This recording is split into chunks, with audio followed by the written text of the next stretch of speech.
Welcome to the Property Development Book Club podcast. Please be advised that panel members are expressing their own views and opinions, which should not be construed as advice. The audience must carry out their own research and consult an appointed professional for advice.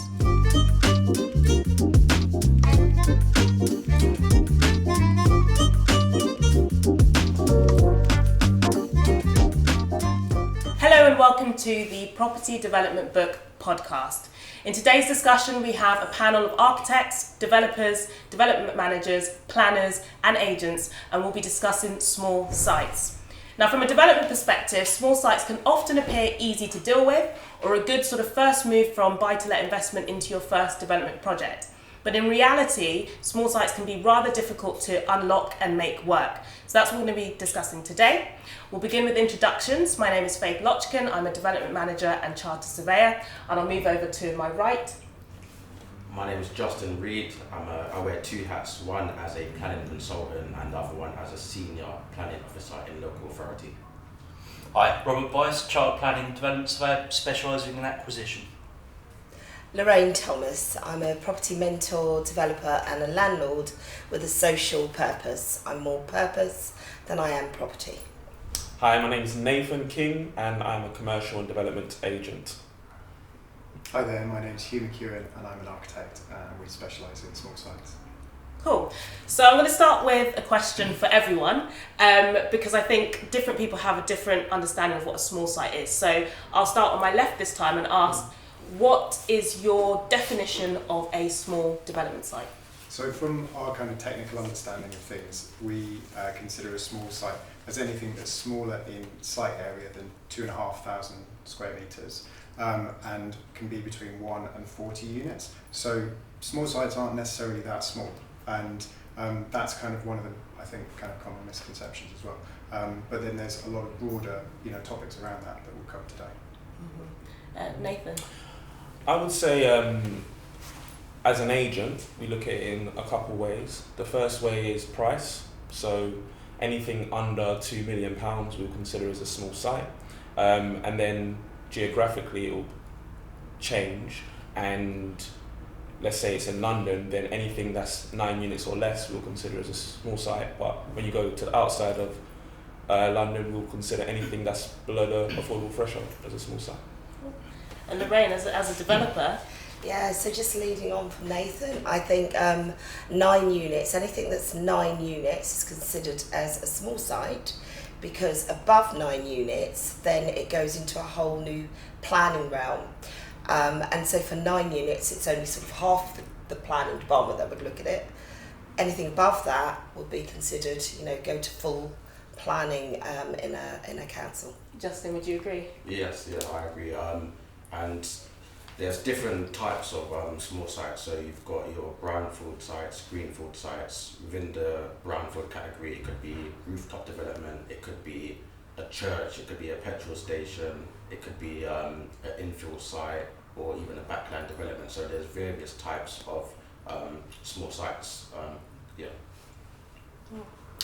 What do you think? My view, a small site could be something as small as an individual flat or dwelling. So something, if you're purchasing it, developing it, so on, upwards, and I would say agree logistically, 9 to 10 units in my view would be small for what I consider. Good. And so what are some of the hurdles when looking for and finding sort of small sites? Rob, I'll stick with you on this. What kind of hurdles do you think people face in finding small sites that are suitable for development? First one is supply. Yeah. There's not enough going about, and I think 2022 at the minute, the market is extremely competitive, and I think the lack of supply is pushing the price up. Sales rates are buoyant, so that is the first hurdle in my view, supply. Lorraine, you're actively in the market, developing, looking for sites. What hurdles are you finding in finding the kind of the next right site that fits your business model? Right, so first of all, it's location. And it depends on whether you're going to manage that site yourself or whether you're going to allow all of your professionals to do it for you and you just travel in and out and oversee. The second thing is cost, really, versus the cost of the land versus building it out and whether that's actually viable. Yeah, I think they're the most difficult things. And when you do find a site, often you'll find that somebody else has been looking at it before, and they may have tried to get planning on it, and that's the reason it's still there. So, you know, you going after it, you could be in for the long haul. Yeah. Nathan, you laugh there. Yeah, You've got experience with that? I've got a lot of experience with it. What I would say, from a developer's perspective, they might say, or a lot of you have said, that it's hard to find sites. We don't necessarily struggle to find sites. That's not the issue. And I think from a bit of advice to developers, be a little bit more creative. Like, I've done everything you can think of in terms of trying to acquire a site. So I'll knock on someone's door and say, hey, I'm from City and Counties Commercial. Would you be interested in selling? And I don't think a lot of developers are open to doing such things. They're more sitting at a desk and hoping something will come to them. But sometimes you just have to go out and make something happen. And then the main issue in London, outside of London it's slightly different, but in London everything feels like it's been approached. And then once it's been approached, the vendor has a figure in their head that you cannot get out, and then you're in a situation where they want too much money for something that's not that great. And then you can't do a deal because of the price difference that you have. I challenge you on that. I think sometimes the vendor has a price in their head because the agents put the price in their head. But it's not me. We'll come to viability a bit later. It's definitely not me. It's someone else. Justin, from a planning perspective, what kind of hurdles are you seeing people finding when they're looking at small sites? Yeah, so typically with small sites, developers tend to want to maximise the potential of the site. So it's, I guess, ensuring that there's enough internal floor space, ensuring that you've got the garden space, ensuring that there's sufficient light and outlook within the properties. However, you've got to get the right balance to make sure that, so for example, if you need light and outlook within properties, you will need to provide more windows. However, you would have to make sure that the windows are well positioned so there's no overlooking. So it's kind of just overcoming all of those different hurdles, really. So flipping over to Hugh. So Hugh, you're our resident architect on the panel today. From a design perspective, how can developers and working with their architects kind of find those solutions to really unlock those small sites, making sure that they are meeting the planning criteria? I think that's the thing. It's really kind of understanding those criteria and those rules that you're going to have to apply to that site, and kind of taking those on board early doors so that that's embedded in the scheme. So there's lots of kind of technical requirements, as Justin's touched on. You know, we have these kind of little mantras like bins and bikes and fire and flood, so that you make sure that you know the possibilities of the site kind of right from day one. But then it's also taking that all the way through and really thinking about the viability of delivering these sites. You know, often they're really tricky, you know, to get services to because they might be particularly backland sites. And it's understanding those costs have got to be kind of considered right up front when you're looking at something. And do you? Sorry, yes. Yeah, I just wanted to say, because you know, as a small developer, we rely really, really heavily on the architect and guiding us. How many units can we get out of this? And I remember when we did our first development, the architect said you can get 6 on that plot of land, and we went, well, the mayor's saying build up, so let's go for 9. And obviously we went to pre-planning and they loved it. They did tell us to move a few things around, but ultimately, you know, when you're guiding your clients, are you conservative or are you sort of to manage expectation, or are you a little bit bullish as Doris and I were, and we went, no, we want to go all out, and then you pull us back? I think now there's a lot more support for, like you say, being bullish, because, you know, the London plan has got rid of density matrices and is now going for what they're calling a design-led approach to density, right. which is incredible, because I think it's really forward-looking, and that's what, you know, that's what we're finding, is that actually there's a lot more support coming from government at various levels for delivery of these sites, because they know that they're in sustainable locations and they're often addressing blighted sites. You know, we're seeing sites that are, you know, have histories of antisocial behaviour or are just, you know, a run down, and those are being brought back into use to solve the housing crisis. So, you know, I think there's definitely opportunities to push ahead with these. I think having due diligence set up at the early stage, as you said, is key. Down to pricing, everything. It's still put it all together and then profit at the end. that's where you get to it. So that's kind of touching a little bit on viability, Yeah. right, from a financial perspective. So what pitfalls do you think are you seeing, Rob, in sort of the development space when developers are looking at a small site? From a developer's perspective, Yeah. there may be too much optimism in the land value, so it could be incorrect inputs, planning assumptions might over-egg it. Build costs, they might make mistakes in terms of the indices, incorrect advice from a QS,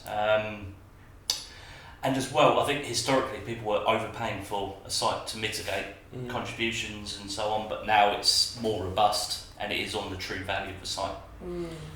Nathan, I was gonna ask you, because obviously you're advising some developers when they're putting in offers. So what's your opinion? I would say so. It sounds like from the conversation we're focusing on sites that don't have planning at the moment, and sites that don't have planning, the people that are getting those sites are the ones that are more bullish. So they are happy to buy it unconditionally rather than subject to planning permission, because vendors don't want to wait 18 months to 12 months anymore. They're happy to exchange and speculate and take more risk. But with consented sites, the people that are getting those sites are the ones that can build the cheapest, and they're more ambitious with their build, and typically they have the cash to buy it. So I had a situation recently where someone was buying a consented site and they couldn't get the funding for it, even though they were confident. They had in-house QSs that were confident that they could build it. However, the financer said, you won't build it for that amount. However, someone else came across and said, yep, I'll buy it, I've got the cash, don't need financing. So they just relied on their own knowledge, and then they bought the site. So it just depends on your infrastructure, really. Lorraine, you bought yours unconditional, didn't you? I am sitting here like going, trying to hold it down, because I remember our agent said to us, oh, you don't need to worry about this site because we're looking at seasoned developers.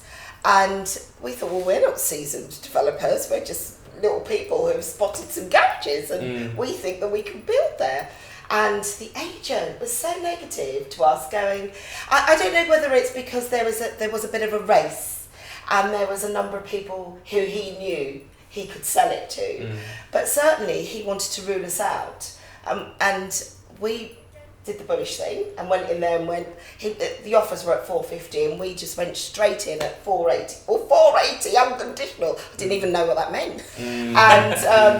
And we got it, right? So I just think that sometimes it's a little bit, it's crazy really, because you don't know whether the agent is pulling the wool over your eyes or... Here comes the agent attack. Yeah, exactly. Well, that's why we're sat together. But, because you don't know, because they were saying 450 and we just went in with 480, but actually, could we have got it for 450?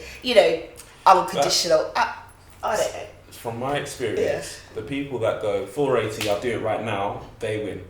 If you're in a position where there's people fighting for it, what an agent will do is, a good agent will play psychological games with you to an extent, where they'll be like, if you want it, you need to do something different, right? Yeah. And if you've got 3 people offering the same amount, someone has to go the extra mile. And it's not their, if they're saying, look, you're not seasoned, you need to do something different, then they did the right thing, and you ended up paying more than everyone else, and they got their fee and they walked away. Because everybody else was conditional, right? So we just went unconditional. So Lorraine, you put that offer in unconditional, but from a viability perspective, what metrics were you looking for it to work for you? Because I'm sure you must have done the numbers.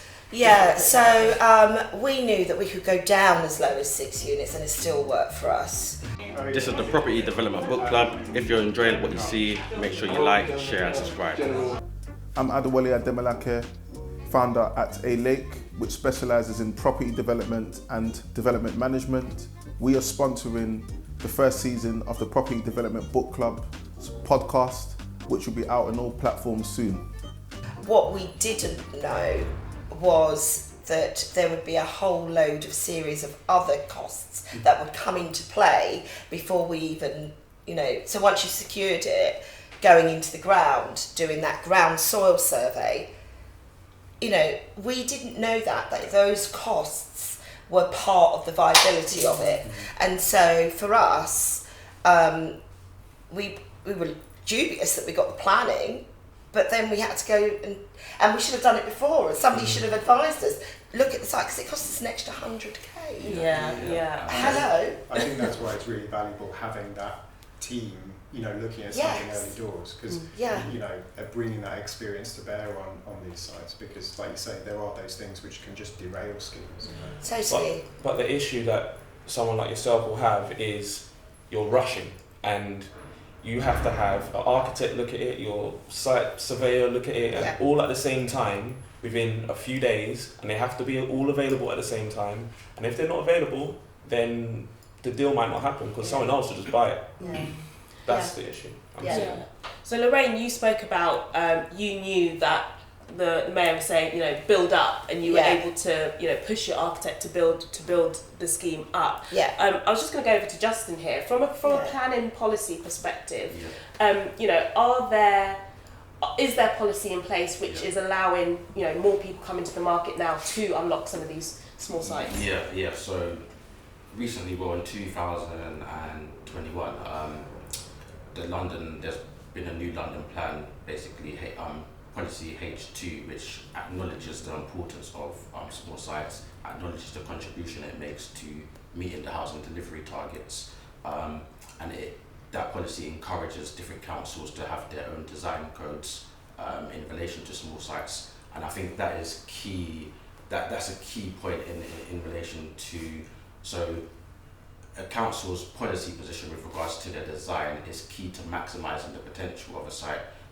Some councils take a traditional and sympathetic approach where they want any proposed development to be in keeping with what's surrounding, whereas other councils might be a bit more innovative and encourage contemporary development. And I think that is kind of key to sort of maximising the potential of a site. So a good example is an infill site. If you've got a row of houses which are 4.5 metres wide and you've got an infill site which is 3.5 metres wide, you can't design it in a way where it's going to fit in with the street essentially. So it might have to have a vertical emphasis. And I think, as I say, it's the council's design approach which is key to maximising the potential of the site. And I guess from a consultant perspective, you having an understanding of that policy, understanding what the sort of the members in the council, the committee that are making these decisions want to see, and then you advise your client on how much they can kind of push to get in those sites. And I guess there's different things in play there as well, because you've got the council's policies, which might state one thing, and then you've got different. So, for example, if you get a lot of interest in the site, a site might go to planning committee. So you've got to understand what the members of the planning committee look for as well. So I guess it's knowing what happens behind the scenes is very important in terms of how to position and your proposal. That's really interesting to know, because we've just been turned down by Croydon on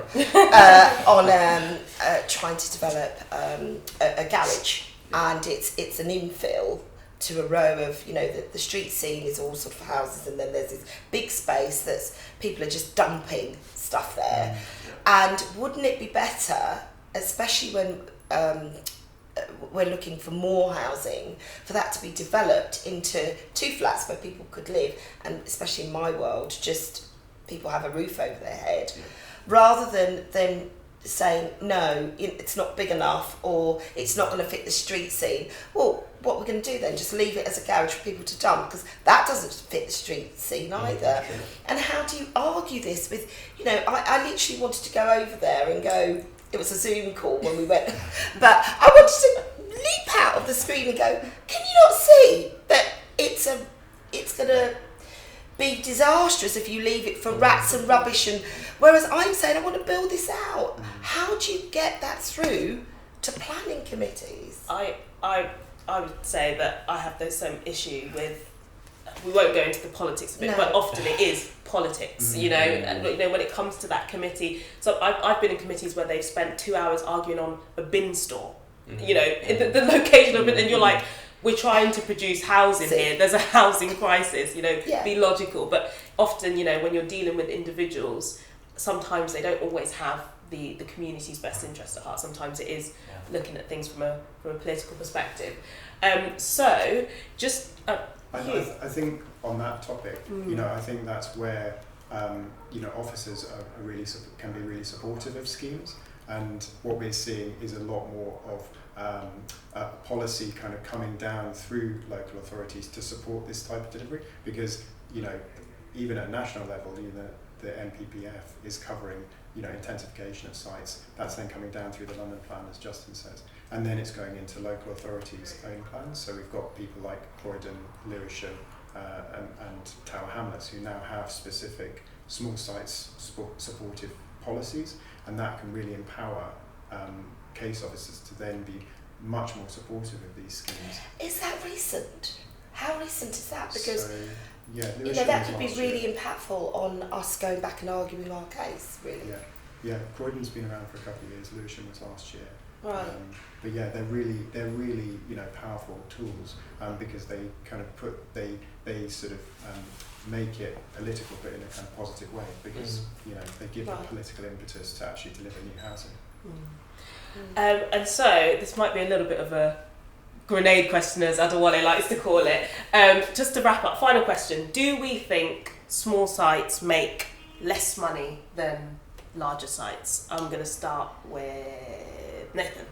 What do you mean by that? Oh God. I mean, it's how you want to take it, really. I guess if we're talking profit, if we're looking at a development appraisal, GDV less costs, less profit equals land value or whatever.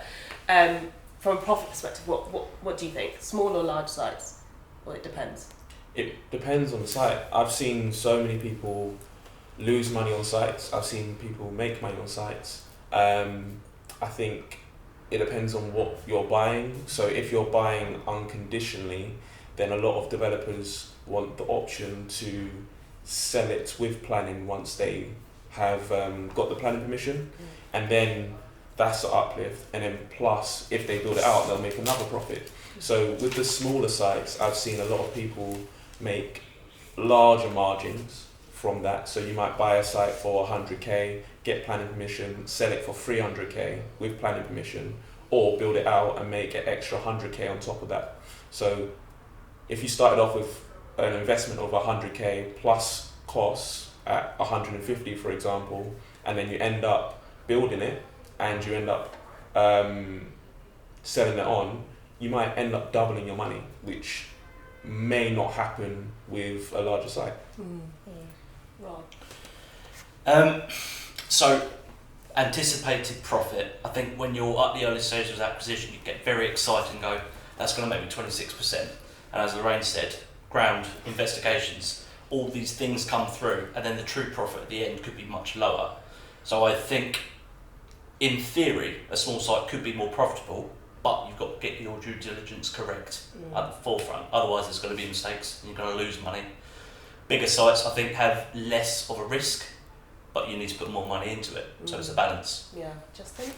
Yeah, I think given the constraints of small sites, there's probably less competition for them. A lot of people try and get planning permission for them, and they might fail and kind of step away from it and don't want that challenge. So I guess with the more complex small sites, if you know how to get the planning permissions and kind of work your way around the numbers, then there's scope to get more profit on these small sites. From planning games perspective. I just worked something out. From my experience, a lot of people are in the market. There's a mass market for the smaller sites. The larger sites, you get priced out if you're a developer. So like someone like yourself, if you're trying to buy a large site, a 50-unit scheme, a housing association, a Taylor Wimpey or a Barratt Homes, they will be a little bit more competitive than you. But the smaller sites, it's a mass market. So once you have that planning permission, it's a free-for-all. And then also selling that unit is you can sell it a lot quicker because it's only 1 or 2 or 9 units. And therefore, you can be in and out of a scheme quicker. And if you have finance costs and you've built it, then there's less holding costs. So you can be in and out of them a lot quicker because you're dealing with the mass market rather than loads of units. Lorraine, would you agree? Yeah, I would agree. But it swings and roundabouts a little bit, isn't it? Because once you've built it out, what do we say about profit and cost and time? Have you built your own time into that? The amount of time that you spend on a site. Also, once you've built it out, that then enters a whole new realm of, there's a year where the new owners could say, well, my tap doesn't work, the flooring's gone, the flooring's crap, this is not working, that's not working. So really, I guess on a smaller site, there's less units for that to happen. So then your profit would be higher. On a larger site, you could have 200 people all complaining about their taps or whatever it is. So I think, yes, more profit in a smaller site, but you've got to take into account your own costs and that of all the other professional costs as well, which will be the same as on a big site. So yeah, it's a little bit of a swings and roundabouts, I think. I don't know whether that answered the question. No, it kind of does. And I think from my perspective as a development manager, I manage quite a large scheme, 1,500 units. And on that kind of site, you'd expect that because it's larger, you're going to get more profit. But really, once you're getting into those realms, you're now dealing with Section 106 contributions and costs, like all these other costs, which a smaller site you might not have to consider. Putting in new infrastructure, all of that. So at some point, it then gets to sometimes the profit margins then really do get low down. But I also think it's the cost at which you sell the units out at. So if the GDV, if you can lift that, then that can sort of almost mitigate all those additional costs that you're still paying the same costs as a bigger development with the same professionals. So cost of the unit. Yeah, I mean, I don't think I've got much more to add. But I think you're absolutely right. On large sites, the margins are just much tighter. But on small sites, while they are riskier, if they're done well, they have the opportunity to pay back dividends. Thank you, Hugh, so much for that. Unfortunately, that's all we have time for today. It's been a really interesting discussion, hearing from architects, planners, developers, development managers, and understanding their views on small sites and how to make it work. We hope you've enjoyed watching or listening. I've been Faith LOCKEN. This has been the Property Development Book Podcast, and we look forward to seeing you again soon.